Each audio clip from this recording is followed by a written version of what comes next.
Сојузот на фолклорни ансамбли на Македонија е организација што ги обединува фолклорните ансамбли во земјава со цел да го зачува, да го негува и да го промовира македонскиот фолклор.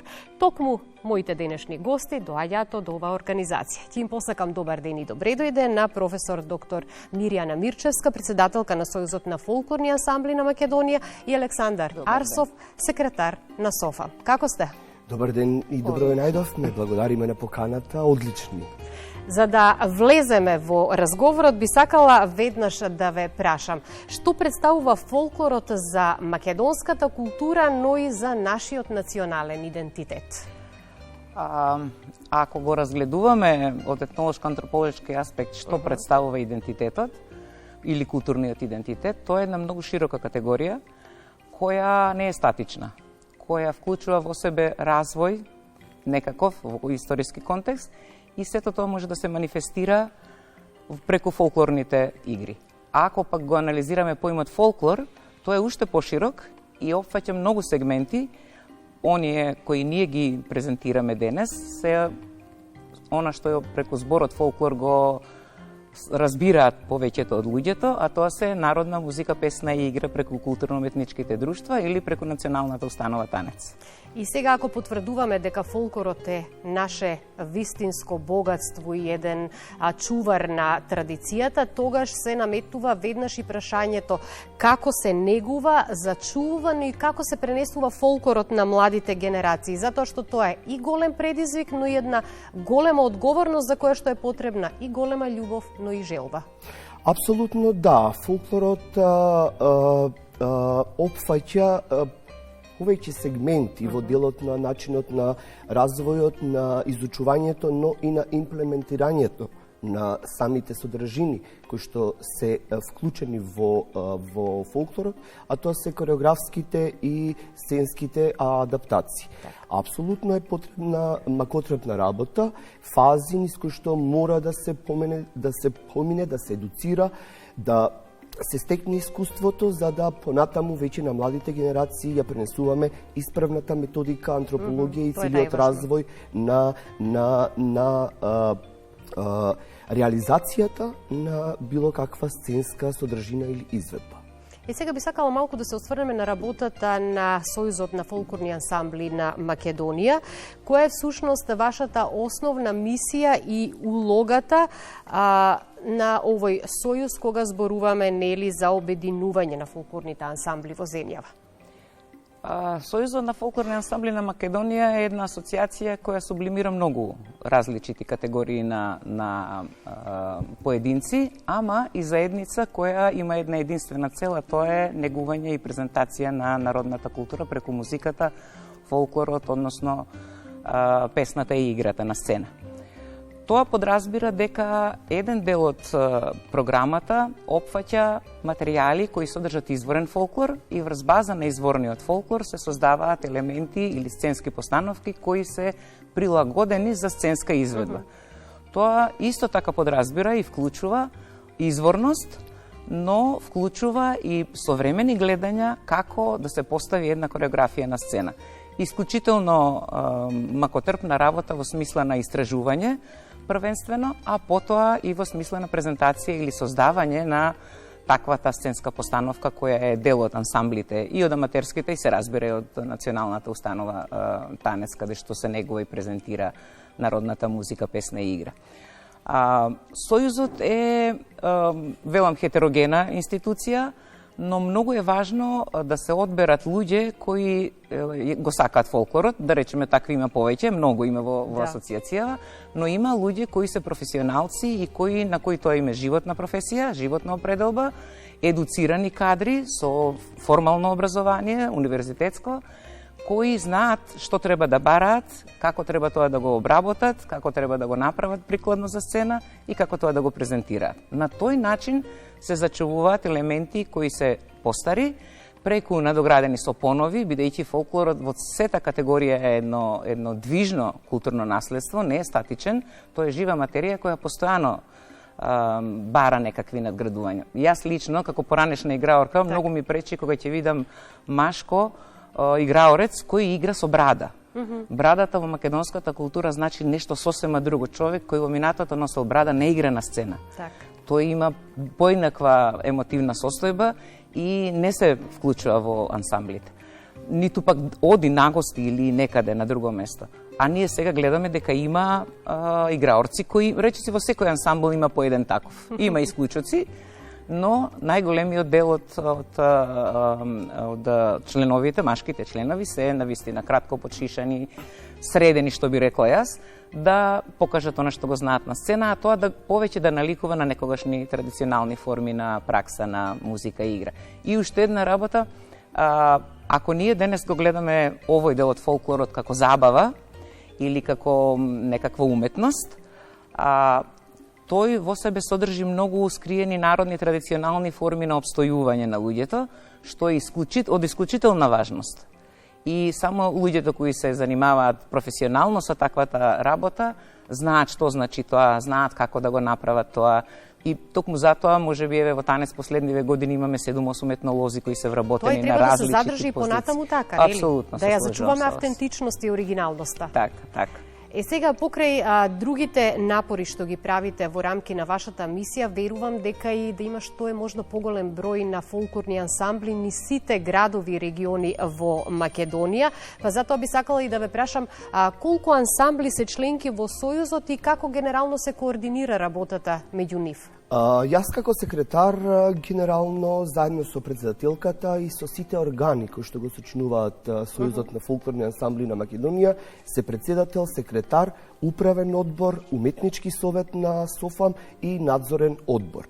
Како функција на секретар сум овде и генерално како координатор на сите тела кои што мораме да се синхронизираме, да договориме активности, да договориме состаноци, тековни реализации, настани кои што се во план и програмата на самиот Сојуз, но и да можеме да сето тоа го завршиме во крајна цел, да сето е со позитивен исход.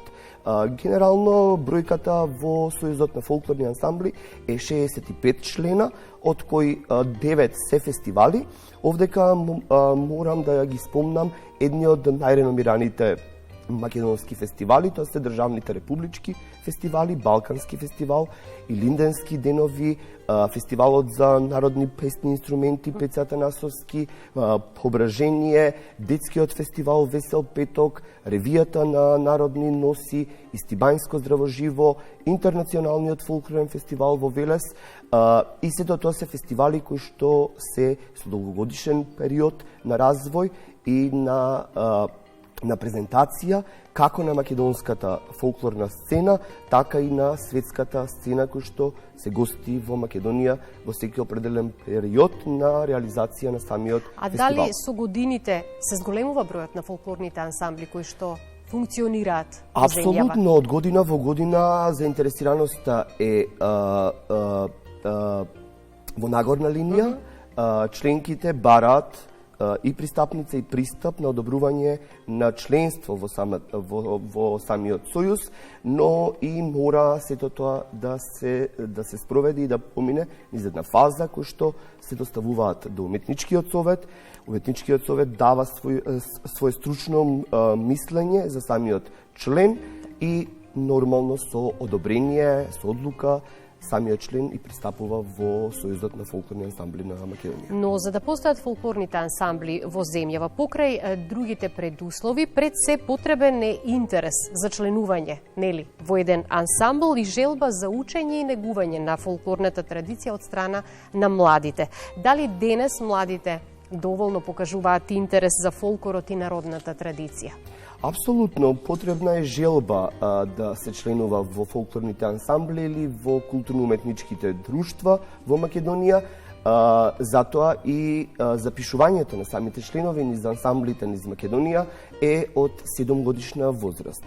Тука се децата кои што ги носиме, доаѓаат и започнуваме со нив една официјална стартна реализација, едукација и презентација, соодветен начин на изучување и сценско презентирање во иднина на традиционалната фолклорна култура, ороводната, вокалната, облековната и инструменталната култура. Заинтересираноста е огромна. Секогаш децата се најмладите, се најзаинтересирани, бидејќи сакаат во вистинска смисла да видат што е во суштина самиот фолклор. Затоа сме ние овде, како етнокореолози, етнолози, етномузиколози, сите колеги од филата на фолклорната дејност, да дадиме позитивна нота и со топол пристап да ги доближиме децата до оригиналност и автентичноста на традиционалната култура. На некои фестивали низ земјава сум забележала на сцената и играорци, членови на фолклорни ансамбли, дури и помали од 7 години. Ете, колку потврда за тоа дека желбата за учествување во фолклорен ансамбл некогаш е навистина многу голема. Апсолутно, овде веќе да станува збор за талент. Да. За талент, сите деца носат на некој начин, сите ние носиме некаков талент и способност, но кога веќе гледаме помали деца од 7 години, тука е дефинитивно дефиницијата талент. Нема друг збор и нема друг начин на кој што можеш да го опишеш и да го изразиш сето тоа. Затоа и самото дете и таквите деца, најмладите, секогаш први на пробите и се тука и чекаат со нетрпение да се започне со проба. Велиме да го чуваме, да го негуваме, но и да го презентираме во светот. Фолклорот. Колку е важно фолклорот да се презентира надвор од државата и што добиваме како земја со тоа презентирање?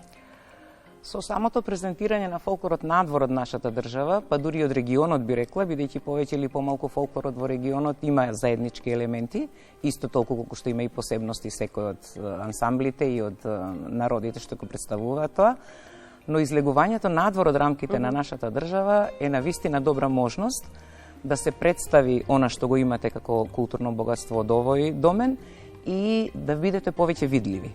Зашто кога во градот ќе гостува едно културно-уметничко друштво од некоја друга држава и ние по чиста случајност кога ќе се најдеме во тој град, сакаме да застанеме, да погледнеме какви се носиите, што ќе представат, каква е музиката, какви се инструментите, начинот на кој се пее во кај тој народ кој е представник преку културно-уметничкото друштво и навистина е богатство да секој ансамбл има можност да излезе надвор од државата. Нашата асоциација е членка на Сојузот на фолклорни ансамбли во светски рамки, ЦИОВ, институција од светски ранг, која е придружен член на УНЕСКО и навистина е потребно секој од ансамблите, дури и оние кои се на почетокот, да речем, на некој начин да стекнат некаква можност за презентација на сопствениот фолклор преку музиката и песната и играта надвор од својата држава. Така ќе можат да бидат многу повидливи, дури со самата табла која носат напред Македонија, тоа е исто така доволно некаква информација за луѓето да знаат од прилика од каде доаѓаат ансамблите, ама и што имаат во однос на овој тип на култура. И сега мораме да споменеме и за тоа со какви предизвици се соочуваат фолклорните ансамбли при своето функционирање и колку е важна поддршката од локалните самоуправи и од државата и генерално дали ја имаат потребната поддршка? Јас како етнокореолог во годините наназад, заедно со сите мои колеги од етнокореолошката фила, секојдневно разговараме, дискутираме на темите кои се недостатоците кои што е потребно да ги добиеме од Министерството за култура и туризам на Македонија, но и од локалните самоуправи, од општините, од каде што и доаѓаат самите фолклорни ансамбли и друштва. Да, не можеме да кажеме дека поддршката генерално, не можеме да кажеме дека ја немаме поддршката, секогаш сме ја имале. Се надевам дека во иднина е многу позначајно и подобро да се направи една официјална стратегија, официјален план, сериозен, категоризација, критериуми, стратегија и една комплетна целина по која што ќе се водиме сите кои што сме дел од фолклорната дејност. Ќе имаме една значајна и важна рамка, дали во делот на аплицирањето, дали во делот на едукацијата, дали во делот на презентацијата. Финансиската поддршка е секогаш многу потребна во фолклорната дејност, бидејќи таа изискува во многу сегменти.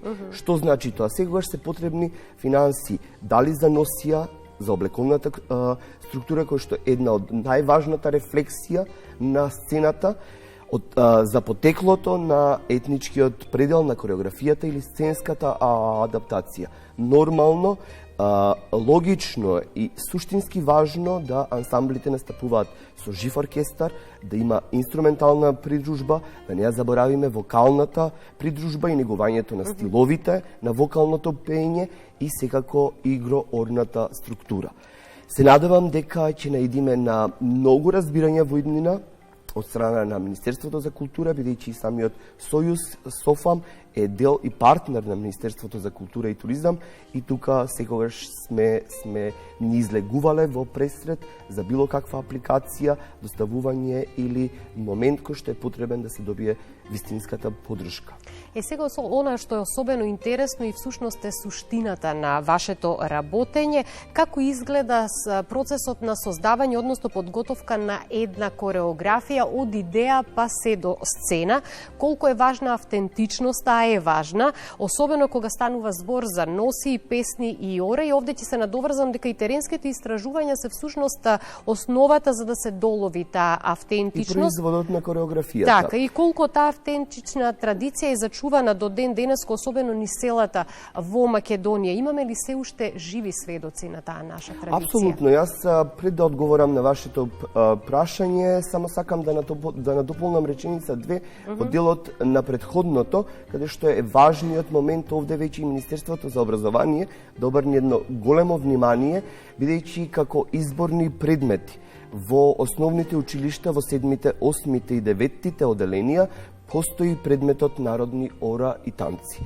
Овде, заедно со вкрестување и сублимирање со вмрежување на двете министерства и наоѓање на еден соодветен план за едукација, исправна едукација и самата реализација на младите, од овде ни доаѓа и моментот за како исправно да ги едуцираме младите генерации во фолклорната дејност. Нормално, создавањето на кореографското дело, на кореографската содржина или сценската адаптација е една од најважните сегменти во презентирањето, затоа создавањето е макотрапен што е процес. Поминува низ многу фази, започнувајќи од самиот момент на истражување, на мапирање или таргетирање на етничкиот предел кој што самиот автор сака да ја работи кореографијата или адаптацијата. Наоѓање на соодветни исправни и точни соговорници кој што ќе добие информации во делот на играта, во делот на носијата, на вокалниот сегмент, но и на инструментите. Сето тоа е еден процес кој што темелно мора да се обработи, да се синхронизира, да се спои, за да добие краен резултат сценска презентација. Апсолутно е важно вниманието на облековната структура, бидејќи, како што кажав и претходно, облековната структура е стартната рефлексија на распознавањето на доаѓањето на кореографското дело или на адаптацијата од кој етнички предел доаѓа самата. Сега полека ќе го заокружуваме разговорот и сакам и секако да ве прашам какви се плановите на Сојузот за наредниот период и што е најпотребно за уште поголем развој на фолклорната традиција, односно фолклорната уметност во Македонија. Плановите се повеќе или помалку воедначени, бидејќи се подпираме генерално на чланарината која ја плаќаат членовите во Сдруженијето, но аплицираме секоја година на годишните конкурси што ги објавува, што ги распишува Министерството за култура и туризам во категоријата фолклор, но може да се аплицира и во другите, во меѓународна соработка. Освен тоа, ансамблите сами се аплицираат исто така и во фолклор, и во меѓународна соработка, во издавачка дејност дури, затоа што, велам, помеѓу играорците сега има едуциран кадар, образован кадар, кој се подпира на некоја научна гранка, етнологија, етномузикологија, етнокореологија и сродни гранки на нив, кои го опишуваат живењето на луѓето во некој период кој ние сакаме да го представиме на сцена. И тоа е една важна работа да се знае. Се надоврзувам јас на претходното прашање за поддршката од Министерството за култура. Јас од кога сум председател на Сдруженијето, ова е втор мандат, а и знам и за претходните председатели што работеле. дека во континуитет постоела поддршката, ретки биле моментите кога не се добивала поддршка. Двете категории во кои аплицираме е одржување на регионални смотри.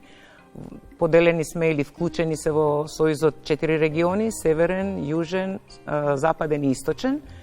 И секој во својот регион, освен што се познаваат ансамблите, се среќаваат на тие регионални смотри и покажуваат или играат различити кореографии, постановки, изворни ора, представување на народна обредност на сцена и меѓу себе постои некаква, покрај сите тие пријателства, постои доза на не конкуренција, туку соодветен надпревар, за да може да функционира и да се развива фолклорот. И уште една е категоријата во која Софам аплицира, а тоа е одржувањето на семинарот.